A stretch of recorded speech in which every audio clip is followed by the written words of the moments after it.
Welcome all. My name is Dr. B.S. Patil. I am from V.M. Sagongar College of Law, Goa. I am going to deal with access to justice in the light of provisions for the poor.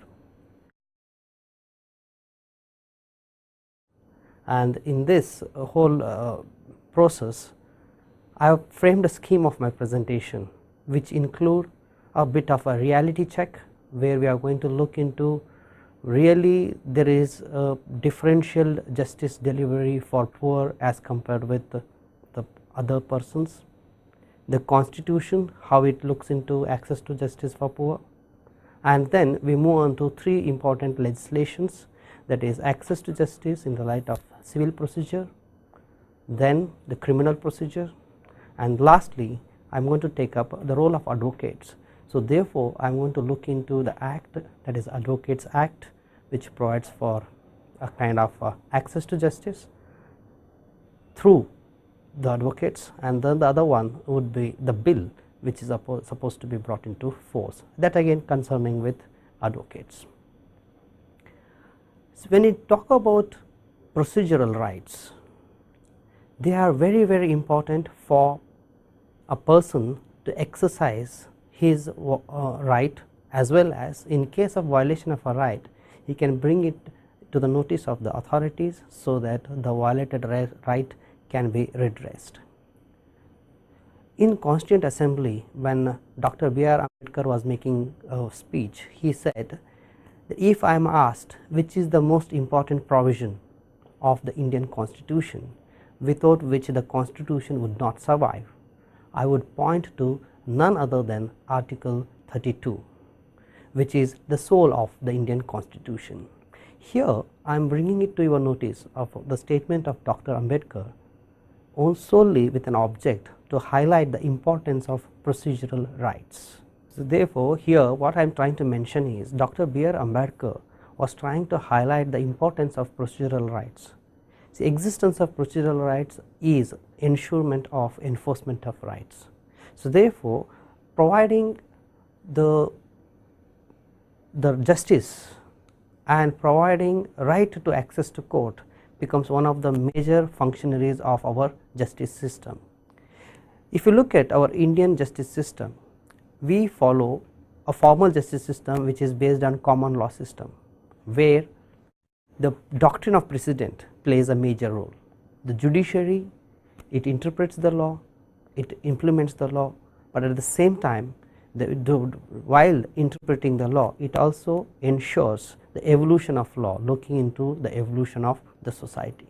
So therefore wherever a judgment of a higher court is passed, it is going to bind on its own subsequent judges as well as its own primary judiciary. Now before we move on to further discussion, let us again speak about the importance of access to courts. It is highlighted in one of the maxim that ubi jus ibi remedium, which mentions that where there is a right there has to be a remedy, and if this remedy is denied for some people, maybe because of some kind of a disability which can be economic, social, or maybe any other kind of disability, so such hindrance in access to remedy should be considered as a system which needs further development. So therefore wherever economic disability leads to non-access to justice, or is it an excuse for not providing justice, there we need to work on this system where it can provide for it. So here we are going to consider the Indian legal system, that is justice system, whether it provides for justice to all, ignoring economic, social, other kinds of disabilities. So that is what is going to be our today's discussion. The objectives of this lecture, so when I complete the discussion with you, I hope that I would be trying to highlight some of the importance of the procedural rights, along with considering the concept of poor that is envisaged by Civil Procedure Code and other legislations, the Constitution in the light of access to justice for poor, and then our regular discussion on these three important legislation, that is Civil Procedure Code, Criminal Procedure Code, and the legislations concerning the advocates. Now coming to the justice system. The justice system in India is a system which is going to cater to the needs of variety of people and cater to the needs of variety of situations. So therefore, as the situations are innumerable kind, having a law for those innumerable types of situations is almost impossible. Human brain has a limitation. So as the legislatures, when they are making a law, the law would be based upon the imagination power of a human being, that is the legislatures. So when they are working on it, they cannot think of all the situations, all kinds of situations. So therefore, what the legislatures have done, that they have given a special power to the judiciary, that is inherent powers. These inherent powers are enjoyed by both civil as well as criminal courts, and these inherent powers are exercised to achieve justice.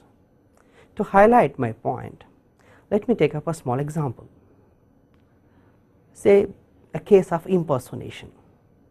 So impersonation is a situation where a person presents himself as somebody else.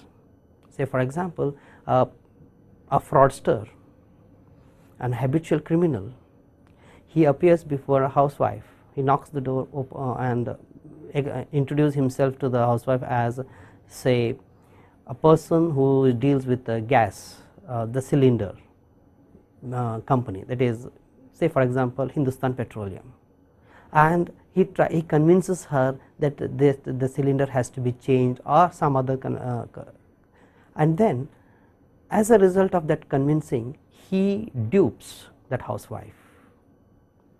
It is a punishable offense and the punishment is quite grave.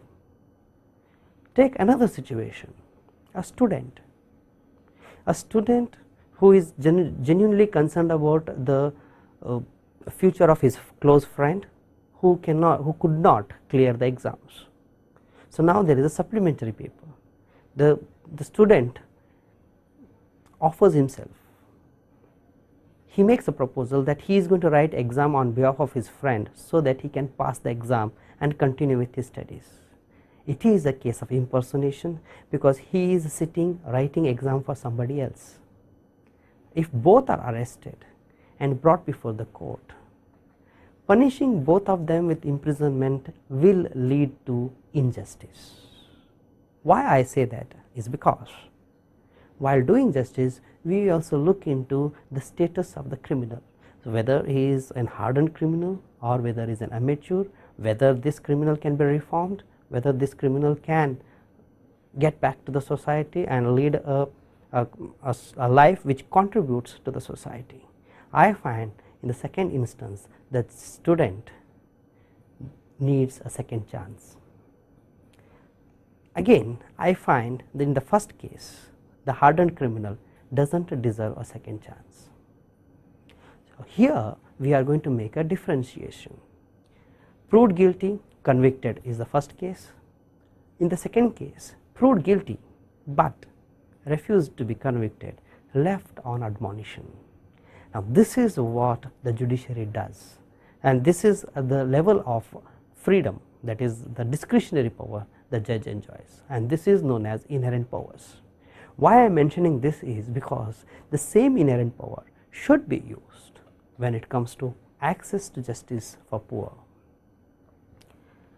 So whether all are equal in the eyes of the law? Yes, according to Article 14 they are all equal, but in reality are they really equal? So when it comes to say access to court, the court is resource based. Now resource based court means the court functions are very complex, the procedures are very complex, and this complex procedure can lead to a situation where you need an assistance of a professional. So, economic stability, that person, a person with economic status and strength will employ a highly professional lawyer with higher qualification and higher expertise. That person is going to present the case in a better way, and that better presentation can lead to a judgment in his favor. So, therefore, our system is resource based system where a person with a better resource can get a favorable judgment. This is what in reality happens. So, therefore, it is the duty of the state to nullify this differential economic status as a cause for a judgment. How to nullify it? How to bring a person who is affluent and a person who is a poor on a same status in the eyes of the law, in the eyes of the court. That is what we need to work on.